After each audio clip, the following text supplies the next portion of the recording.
Everyone, आप सबका बहुत बहुत स्वागत है आपके अपने चैनल करिश्मा एकेडमी पर। आज मैं आपके लिए लेके आई हूँ इकोनॉमिक्स के MCQ chapter first, Indian economy on the eve of independence day.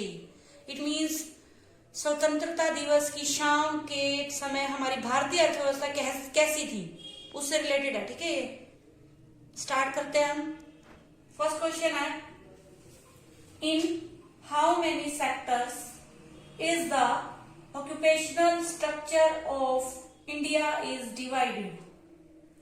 जो मतलब आप ऐसे कह सकते हो, जो भारत का जो ऑक्यूपेशनल स्ट्रक्चर है वो कितने भागों में बटा हुआ है। ठीक है, तो 3 सेक्टर्स में बटा हुआ है वो। फर्स्ट जो है हमारा क्या है, प्राइमरी सेक्टर, दूसरा है सेकेंडरी, तीसरा है हमारा, थर्ड है हमारा सर्विस सेक्टर, या इसको आप टर्शरी सेक्टर भी बोल सकते हो, टर्शरी या सर्विस सेक्टर। ठीक है, how many sectors, it means 3 sectors में हमारा क्या है, ऑक्यूपेशनल स्ट्रक्चर बटा हुआ है। प्राइमरी सेक्टर में तो क्या आता है, एग्रीकल्चर आ जाती है, एग्रीकल्चर हो गई, फिशिंग हो गई, हॉर्टिकल्चर हो गया, मछली पालन जिसको बोलते हैं, पशुपालन बोलते हैं। ठीक है, खेती बाड़ी, वो सारा इसमें प्राइमरी सेक्टर में आ जाएगा। सेकेंडरी में हमारा क्या आ जाती है, इंडस्ट्रीज आ जाते हैं, इसमें इंडस्ट्रीज आ जाती हैं, यानी उद्योग धंधे बोलते हैं जिसको हम। और थर्ड में सर्विस सेक्टर में हमारी सारी सर्विसेज आ जाती है, जैसे बैंकिंग हो गया, इंश्योरेंस हो गया, सीए वगैरह की जो सर्विसेज रहती है, डॉक्टर हो गए, ये सारे आ जाएंगे इसके अंदर सर्विस सेक्टर में। ठीक है, नेक्स्ट क्वेश्चन है हमारा, what is another name for service sector. आगे वो क्वेश्चन कि जो हमारा सर्विस सेक्टर है उसका अनदर नेम, दूसरा नेम क्या है, और हम उसको क्या कहते हैं, primary sector, tertiary sector, secondary sector, agriculture sector. अभी मैंने बताया आपको सर्विस सेक्टर को क्या बोलते हैं हम, टर्शरी सेक्टर भी बोलते हैं। क्या बोलते हैं, टर्शरी सेक्टर। थर्ड है हमारा, what was the nature of the Indian economy on the eve of independence. It means जो भारतीय अर्थव्यवस्था है उसका कैसा नेचर था, मतलब जब हमारा भारत आजाद हुआ तब उसका कैसा, मतलब हमारी भारतीय व्यवस्था कैसी थी, ये बताना है आपको। बैकवर्ड थी, अंडर डेवलप्ड थी, बोथ या नन। आपको पता ही है, जब अंग्रेज यहाँ से चले गए थे, स्वतंत्र हुआ हमारा भारत, तो हमारी अर्थव्यवस्था पिछड़ी हुई थी। ठीक है, बैकवर्ड भी थी और अंडर डेवलप्ड भी थी, वो मतलब डेवलपमेंट नहीं था, तो यानी क्या हो गया, बोथ हो जाएगा इसका आंसर। क्या हो जाएगा, बोथ। उन्होंने सब कुछ तो ले लिया था हमारा, मतलब तो हमारी अर्थव्यवस्था क्या थी, बिल्कुल पिछड़ी हुई थी। ठीक है, नेक्स्ट है हमारा, which of the following activities is included in the primary sector. वो बोल रहा है कि इनमें से कौन सी जो एक्टिविटी है वो प्राइमरी सेक्टर में इंक्लूड होगी, यानी शामिल करते हैं हम। एग्रीकल्चर, सर्विसेज, इंडस्ट्रीज, ऑल, या तीनों। तो प्राइमरी में आपको पता है एग्रीकल्चर होता है, सर्विस ये हमारा थर्ड है, टर्शरी, और इंडस्ट्रीज किसमें आ जाती है, हमारी सेकेंडरी में आ जाती है ये। ठीक है, पहला प्राइमरी, दूसरा सेकेंडरी में इंडस्ट्रीज आती है, और सर्विसेज थर्ड है ये हमारी। ठीक है, नेक्स्ट है, in which of the following sectors is manufacturing activity included. Manufacturing activity पूछ रहा है, वो पूछ रहा है कि इनमें से कौन से सेक्टर में मैन्युफैक्चरिंग एक्टिविटी इंक्लूड होगी, प्राइमरी में, टर्शरी में, सेकेंडरी में, या ऑल। तो मैन्युफैक्चरिंग आ गया ना, यानी इंडस्ट्रीज वगैरह, वो किसमें होंगी, हमारी सेकेंडरी में होंगी। प्राइमरी में देखो खेती बाड़ी, सेकेंडरी में हमारा उद्योग धंधे आ जाएंगे, और टर्शरी में हमारी सर्विसेज आ जाएंगी। ठीक है, नेक्स्ट है हमारा, which of the following was the major occupation on the eve of independence. उसने पूछा है कि जब हमारा भारत आजाद हुआ, मतलब तब हमारा जो मेजर ऑक्यूपेशन था, व्यवसाय था, वो क्या था, इंडस्ट्रीज, सर्विसेज, एग्रीकल्चर, या सब। आपको पता ही है, सब मोस्टली जो क्या है, एग्रीकल्चर है। अभी भी क्या है, मोस्टली मतलब 50% क्या है, एग्रीकल्चर पे ही हमारी जनसंख्या जो है वो डिपेंड है। ठीक है, तो उस टाइम क्या था, एग्रीकल्चर मेन था। अब तो वैसे सर्विसेज सेक्टर का योगदान बहुत बढ़ गया है जीडीपी में, ये ज्यादा करने लगा है सेक्टर, उसमें जीडीपी में इसका ज्यादा कंट्रीब्यूशन है। एग्रीकल्चर का कम हो गया है, इसका 50% से मोर देन है, और इसका 70% समथिंग है, करंट में कह रही हूं मैं। ठीक है, तो ये तब की पूछ रहा है कि जब हमारा भारत आजाद हुआ तो हमारा मेन ऑक्यूपेशन क्या था, एग्रीकल्चर था। ठीक, next question, what was the life expectancy in India during the British rule? Life expectancy, life इसका हिंदी मीनिंग होता है जीवन प्रत्याशा। यानी कि आप ऐसे कह सकते हो, जैसे एवरेज नहीं निकालते हम, कि हम मतलब एक पर्सन जो है एवरेज इतने टाइम तक जीवित रहता था। ब्रिटिश रूल के टाइम पूछ रहा है वो कि कितने टाइम तक जीवित रहते थे। अगर हम करंट में देखते हैं ना, तो करंट में 60 है, यानी मतलब कि मैक्सिमम आप ऐसे कह लो एवरेज जो है 60 साल है। मतलब एक इंसान जो है वो 60 साल तक जी सकता है। अब करंट में बता रही हूँ। तो इन्होंने कब का पूछा है? ब्रिटिश रूल के टाइम में उनकी लाइफ एक्सपेक्ट मतलब जो ह्यूमन बीइंग है उसकी लाइफ एक्सपेक्टेंसी क्या थी, मतलब कितने साल तक? तो वो 44 थी। ये सारे ना थोड़े स्टैटिस्टिकल क्वेश्चन है, यानी आपको मतलब एक तरह से कह लो क्रैम करने पड़ेंगे। मतलब इनको कोई वो तो है नहीं, ट्रिक तो है नहीं समझाने की, सिर्फ क्या है एक तरह से रट्टा लगाने वाले हैं, क्योंकि फैक्ट पे बेस्ड है ये। ठीक है, तो कितनी थी मतलब लाइफ एक्सपेक्टेंसी? 44 साल थी पहले, और करंट में कितनी है? 60 ईयर है। आप अब देखोगे नॉर्मल कितनी एज में जाता है बंदा, 60 साल कह लो, इतना हो जाता है। और पहले जब ब्रिटिश रूल था, मतलब ब्रिटिश शासन था भारत पर, तब कितना होता था? 44 होता था। ठीक है, यानी इतनी एज तक, मतलब एवरेज कह लो, जैसे हम एवरेज निकालते हैं ना, वो चीज है ये।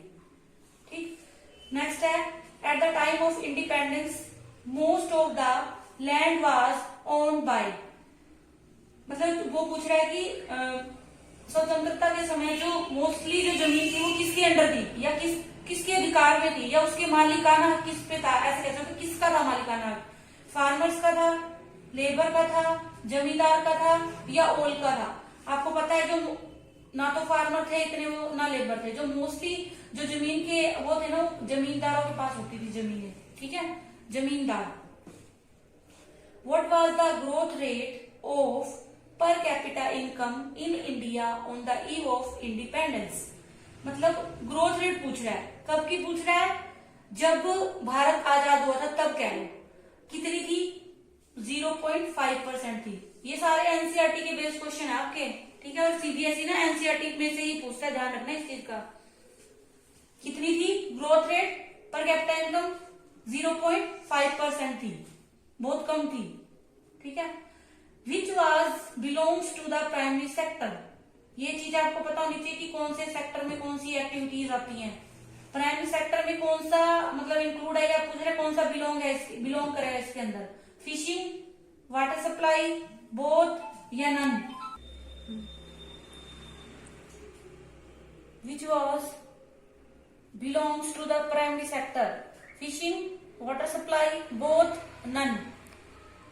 तो प्राइमरी सेक्टर में क्या आएगा? मैंने बताया था आपको, एग्रीकल्चर आ जाती है, फिशिंग आ जाती है, ठीक है, एनिमल हस्बेंड्री आ जाती है, यानी पशुपालन, मत्स्य पालन आ जाता है, खेती बाड़ी आ जाती है, हॉर्टिकल्चर आ जाता है, बाग बगीचा वो सारा आ जाता है। तो इसके अंदर कौन सी है? इसके अंदर से फिशिंग है।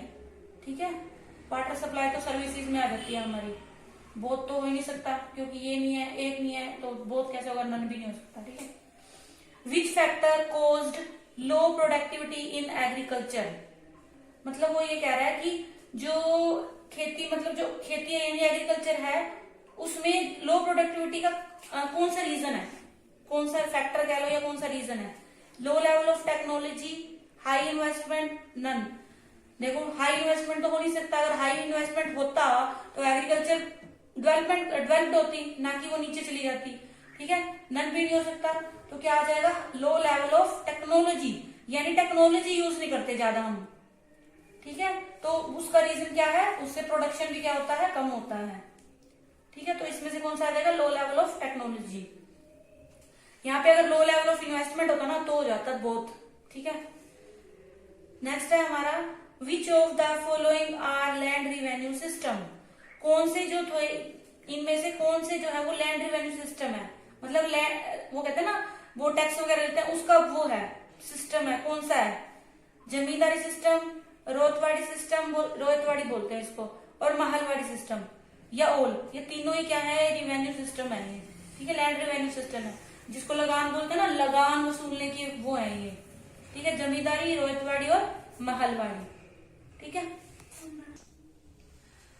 Next, railways were introduced in India? मतलब भारत में जो रेलवे है उसको कब इंट्रोड्यूस किया गया? ठीक है, या कब स्टार्ट हुई रेलवे, आप ऐसे कर सकते हो भारत में। तो इस ऑप्शन को देखते हैं तो 1850 आएगा। ठीक है, वैसे जो पहली ट्रेन थी ना वो 1853 में चली थी, 16 अप्रैल 1853 चली थी मुंबई टू थाने, यानी बम्बई बोलते थे वैसे तब, तो मुंबई टू थाने चली थी।